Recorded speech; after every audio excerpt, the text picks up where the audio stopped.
Welcome to Wisdom for the Wilderness, a podcast from Overland Church where we discuss Bible, theology, cultural events, current events, and hopefully at some point start addressing your questions. So you can always send in a question to wisdom@overlandchurch.org, and we'll have some episodes in the future where we answer those questions. But today, we're talking about a very important event this week. I hope everyone is prepared for it.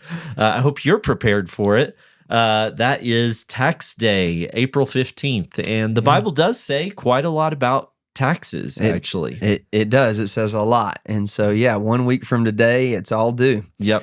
Man, I never would have imagined as a young man that when I matured in my walk with Christ, that one of my biggest struggles would be rendering to Caesar what is Caesar's. Yes. Yep. Man, is it the older I've gotten, the harder this has become. Well, it's understandable. I did one of my children's taxes. She has a job for the first time, so I did her taxes, and she gave the government, I think, $200, and so that's a little easy to part with. But then when you're talking about what we as adults with families and multiple streams of income have to part with, then it becomes a little more difficult. Yeah.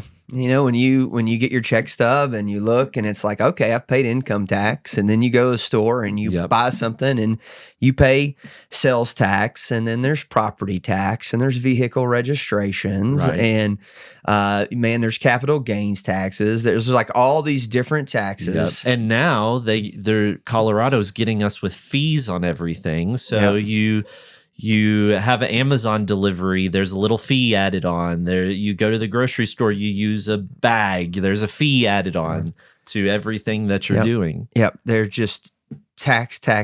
And who was it that said two surest things in life are tax and death and taxes? Taxes, death and taxes.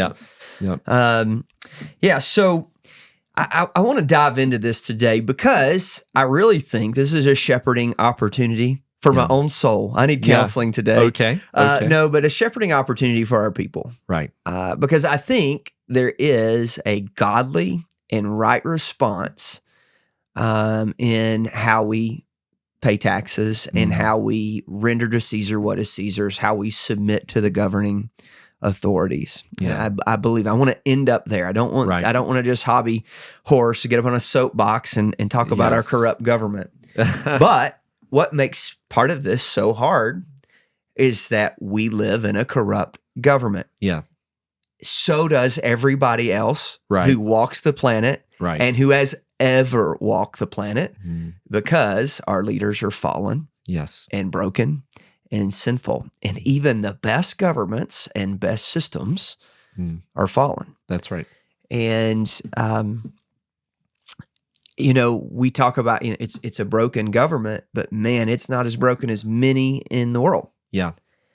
And Jesus himself, when he takes and looks at the coin and the Pharisees are trying to catch him, and man, that's quoted in what three passages of scripture? It's in all three synoptic gospels. So Matthew 22, Mark 12, and Luke 20. Right. So all three times in those, they're trying to catch him. And trying to set a trap for him, and he pulls up the denarius, I believe it is, and says, "Render to Caesar what is Caesar's, and render to God what is God's." Yeah. And Caesar was corrupt. Yeah. And so there's the trap. Is on the one hand, if he says don't pay taxes to Caesar, he's in trouble with the Romans. On the other hand, if he says to pay taxes to Caesar, then they're going to have problems with that about, you're supporting a pagan Gentile empire. There's going to be zealots and things on the other extreme that have a problem with that. So they're trying to get him, they figure they can get him in trouble with one side or the other. Right. Yeah. Here's this government that's in here that's ruling and reigning where we should be ruling and reigning, where we should have a king. Yeah. And they're pagans and they're corrupt and they're practicing sexual immorality, and you're funding Caesar, who's having all of these drunken orgies and all of these things that are common knowledge. So how can you take money and support that? And well, it's just like today when we find out our money has been supporting transgender puppet shows in Malaysia, or abortion, right, or those kinds of things. I've always one of the things that's always been hard for me in writing that check as an adult is understanding wasteful spending. In my understanding of wasteful spending, like I didn't, I fully believed that our government has a level of corruption like every government, that politicians are profiting off of our taxes, the bureaucracy involved, what we could actually pave a road for versus what it cost us to pave a road because of the red tape. Looking at our government spending in the very infrastructure, buildings, the things that you can see, that made me angry. And now as so much stuff has been uncovered, I'm not surprised. Yeah. But I for sure don't want to pay for those things. Right. Yeah. Living in Malawi, I saw both sides of the USAID issues. So there was some, the PEPFAR program that funds antiviral drugs for people with AIDS in Africa was an incredible program, and a lot of good to that program. And maybe end up being George W. Bush's greatest accomplishment. Yeah.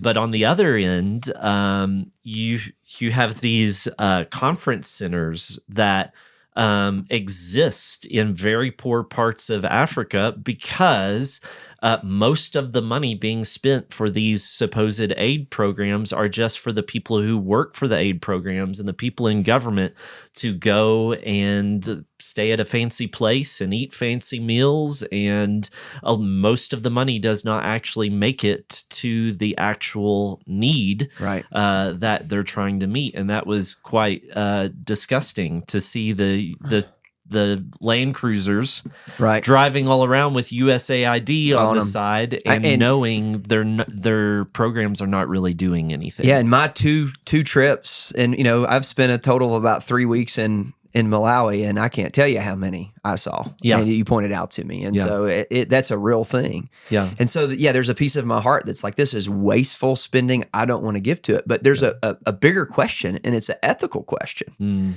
Do I want my money to go and support a war? Yeah, that I don't want to happen, or abortion, or name it. Do I want my money paying for conversions for transgender people to chemically castrate somebody? No, I don't want my money to go for those things. So ethically speaking, how do we wrestle with that? Yeah, and that's where we're not in any sort of different boat than Jesus, except we have a little bit of an advantage from the first century in the fact that we can actually vote and hopefully, gain enough momentum in the society to change things. Well, you say first century, but I mean, that's as an American. As an American. Because obviously there are people right now Christians living in places that are paying taxes that get no vote. Yeah. And so what Jesus does is really incredible. He asks for a coin and he says, whose image is this? And they say Caesar's. And so then he says, this belongs to Caesar. Give it back to him. So it's like us saying, who has a dollar bill and whose picture is this? And you say Washington. Well, give to Washington what is Washington's, and you give to God what is God's. Well, what's he saying there? You are bearing the image of God.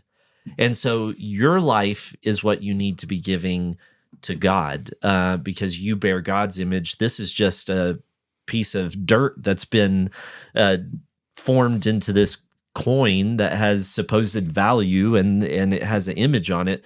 So, we don't have to do that calculation. We're just giving back what already belongs to them because they put their stamp, their image on it. Right. And we have a duty to do that. And we know that the government, even the worst governments, and we'll get to Romans 13 at some point, even the worst governments, they are ordained by God, and they uphold the most basic duties that a government has, which is to defend and to punish the evildoer. Right. And beyond that, we can talk about civil disobedience. We see civil disobedience in the Bible, but Jesus doesn't seem to be supporting civil disobedience when it comes to the paying of taxes. No. Not in at all. other areas, the Bible would support civil disobedience, but in taxes, it seems to be quite clear you pay taxes, and it's not a burden on your conscience what then the government does with that money. Yeah. So I don't have to, like, when I write my check, think, all right, I'm funding something I don't want to fund. Right. One, it's going into a very big pot with money coming from a lot of places, and so I'd rather go, I'm funding infrastructure and public, and public transportation and things that are good. Let me think about it in that light, Right? And not all of the bad things that I could think. It's like probably not helpful for me to focus on that. And the real thing here is just to trust God in it, Right. Right. So let's go to Romans 13, and maybe I've got a bigger section of Scripture, verse 1 through verse 7. So I'll just like paraphrase some of it. Take some pieces of it. Let every person be subject to the governing authorities, for there's no authority except from God, and those that exist have been instituted by God. And so, man, when we see that, we see God's sovereign hand. Yeah. Yeah. Those that exist have been instituted by God, the good, the bad, and the ugly. Yeah. So if the Democrats win and they're in administration, or the Republicans win and they're in administration, one is not necessarily God's side and the other is not Satan's side. Right. God is the one who is guiding all of these institutions of power for his own purposes, far beyond everything that we can understand in the immediate causes. Right. It's so sensationalized to us often to make it think that there is the good side and the evil side. Right. And obviously, I think there is a side that is doing way more good than the other one is evil. And I think that's always, we've done one on politics and our political moment. Mm-hmm. But there's evil people in both, and God has put them there, and he has this sovereign hand and sovereign plan, and he's doing something. And it says that, speaking of the government, he is God's servant for your good, right? That whoever that king would be, whoever Caesar would be, he is God's servant for your good. Even when you're in an oppressed place. Yeah. The Lord is working all things together for the good of the Christian, and he uses the government to do so. Yeah. Yeah, and we can look by contrast with places that have had failed governments that are essentially places of anarchy. Like Somalia for many years has not had a functioning government, and it is better, relatively speaking, to be in oppressive China or oppressive Soviet Union or Iran than to be in a place that has absolutely no governing authorities. Right. Yeah. For because of this, you also pay taxes, for the authorities are ministers of God attending this very thing. So the authorities, he calls them ministers of God. God sovereignly put them in this place to do this thing, and within his plan, we can trust that plan. Yeah. So pay, and here's the application: pay to all what is owed to them, taxes to whom taxes are owed, revenue to whom revenue is owed, respect to whom respect is owed, and honor to whom honor is owed. And so that's a hard pill to swallow. Yeah. Yeah. That that is hard to do. Mm-hmm. We do it really poorly. Yeah. I've been looking at y'all's Facebooks, and I'm just kidding. I would brag on our church here and say that I don't see a ton of people in our church just being a bad witness on Facebook. Now, I see some people who used to go to our church who I think are a bad witness on Facebook because they've given over to political idolatry. Yeah. I think, I did not vote for Joe Biden. I did not vote for Kamala Harris as the heir apparent of Joe Biden. But I really don't think that things like "Let's Go Brandon" were worthy of the office of the president and how we ought to have treated him as being. I think he did horrible things. He's a horrible president. One of the worst presidents in United States history. Yeah. But to cross that line into absolute derision and mockery and disrespect. There's nothing godly about it. Yeah. If I'm thinking about the fruit of the Spirit and how I should act, is that kind? Yeah. Is it loving? If you knew him and saw him to your face, would you do the same thing that you're doing because he's just somebody out there? Right. So this is how we should act, and this is how we should treat it. That pay the taxes to who it's owed, the revenue to who it's owed, respect to who it's owed, honor to who it's owed. And there's a level that comes with the governing authorities that they are a minister of God, and you're no matter where you are, what country you're in, you have to realize God's put that person in place in this time in this season, and it may be to teach me to do really hard things. Yeah. It may teach me to be poor. Right. It may teach me to be oppressed. It may teach me to stand and be courageous. I mean, it may be teaching me that I should be practice civil disobedience. I mean, who knows the thing that it is? But there's a level that comes with a level of trusting God that we must have. Right. All right. Let me ask this question. Okay. When we think about taxes, we know that there are a lot of ways to not pay as much taxes. There's loopholes, there's tax benefits and advantages. Do you think we should seek those out? Well, there's different levels of that, right? There's fraudulent things where you're lying or hiding money or tricking the government in some way, and then there's just smart things, because we have an incredibly complicated tax system in the United States. It's not like when Jesus paid the temple tax, he was like, okay, Peter, just go, fish, and in the fish's mouth, there'll be a coin for you, a coin for me. Easy, right? File your taxes, one coin, one coin. No, it's very complicated. There's lots of incentives. If you do this and if you spend this money, then you're not going to get taxed on it in a certain way.